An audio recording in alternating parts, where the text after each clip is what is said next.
नमस्कार, मैं डॉक्टर मधु शर्मा, सहायक आचार्य संस्कृत, राष्ट्रीय कन्या महाविद्यालय 12। बीए प्रथम वर्ष के प्रथम प्रश्न पत्र में प्रथम इकाई है रघुवंश महाकाव्य का द्वितीय सर्ग। महाकवि कालिदास विरचित रघुवंश महाकाव्य के द्वितीय सर्ग में हम अध्ययन कर रहे हैं कि राजा दिलीप किस प्रकार से संतान प्राप्ति की इच्छा हेतु नंदिनी गाय की सेवा में परायण है,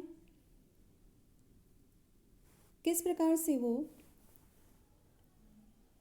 अकेले ही वन में विचरण करती हुई नंदिनी गाय की सेवा कर रहे हैं। उन्होंने अपनी पत्नी सुदक्षिणा को लौटा दिया है, अपने जो अनुयायी थे, अनुचर थे, उनको भी उन्होंने लौटा दिया है और वे स्वयं अकेले ही नंदिनी की सेवा में तत्पर हैं।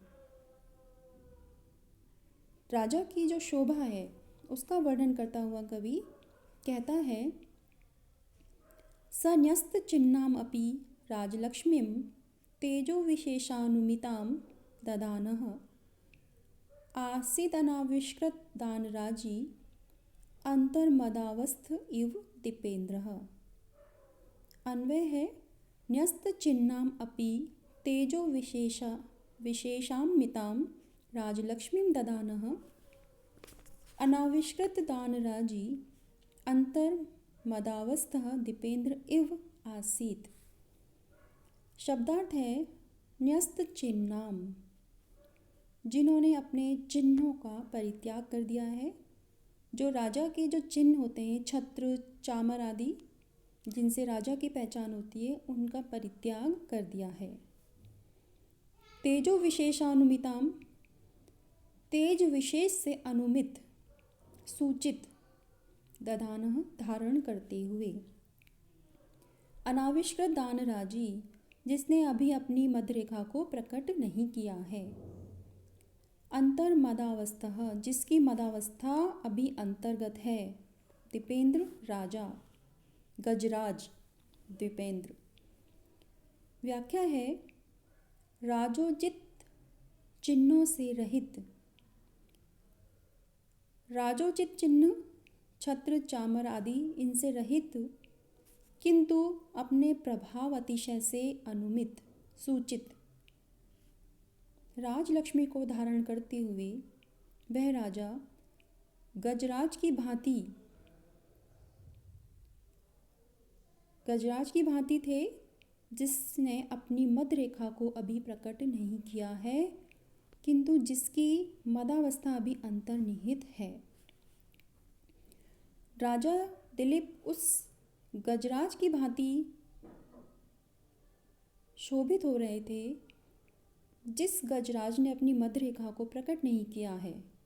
उसी प्रकार से राजा भी अपने समस्त जो राज चिन्ह हैं उनका परित्याग कर दिया है, किंतु राजा अपने प्रभाव अतिशय से सूचित होते हैं। उसी प्रकार गजराज की जो मदावस्था है वो अभी अंतर्निहित है, उन्होंने उसको प्रकट नहीं किया है। यहाँ उपमा अलंकार है और उपजाति छंद का प्रयोग हुआ है।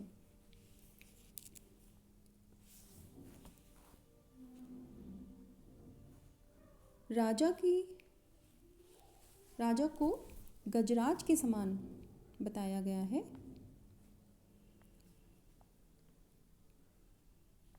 व्याकरणात्मक टिप्पणी के अंतर्गत न्यस्तः न्युपसर्ग अस् धातु त प्रत्यय, अनुमिताम अनुपसर्ग मा धातु त प्रत्यय टाप प्रत्यय। इसी प्रकार अस् धातु लंग लकार प्रथम पुरुष एक वचन से बना आसीत। राजा के वन में विचरण की अवस्था का वर्णन करता हुआ कवि अग्रिम श्लोक में कहता है, लता प्रतानोद्ग्रथिते स केशै रधिज्य धन्वा विचचार दावम रक्षापदेशान मुनि होमधेनो वन्यान विनेश्यनिव दुष्ट सत्वान।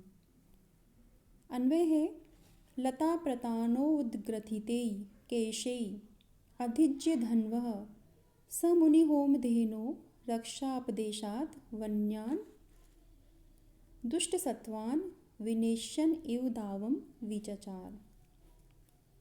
शब्दार्थ है लता प्रतानो उद्ग्रथिते केशे, लताओं के सूत्रों से गुथे हुए उलझे हुए केशों से उपलक्षित, अधिज्य धन्वा चढ़ी हुई धनुष की प्रत्यंचा वाले, मुनि होमधेनु मुनि वशिष्ठ की, होमधेनु होम द्रव्यों को देने वाली गाय, रक्षापदेशात रक्षा के प्याज से, वन्यान दुष्ट सत्वान वन में होने वाले दुष्ट जीवों को, विनिश्चेन इव अनुशासित अथवा शिक्षित करते हुए, दावम वन में विचचार विचरण करने लगे।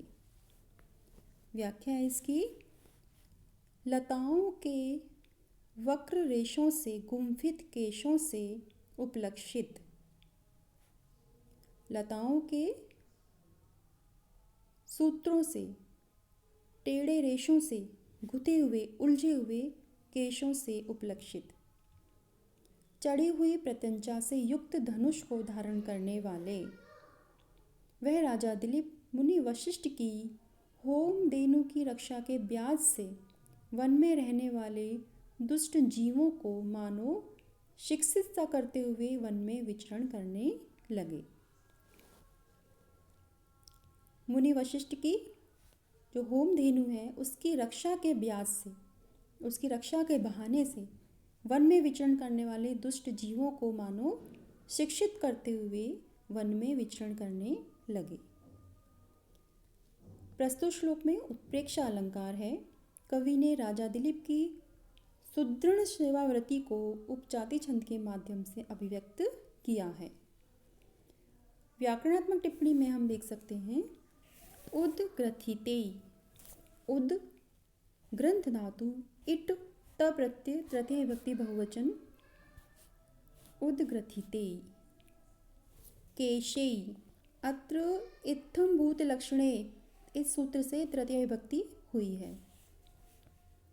अपदेशः, अप उपसर्ग दिश धातु गह प्रत्यय लगकर अपदेश बना। विनेशन, वी उपसर्ग नी धातु लिट लकार क्षत्रि विनेशन बना।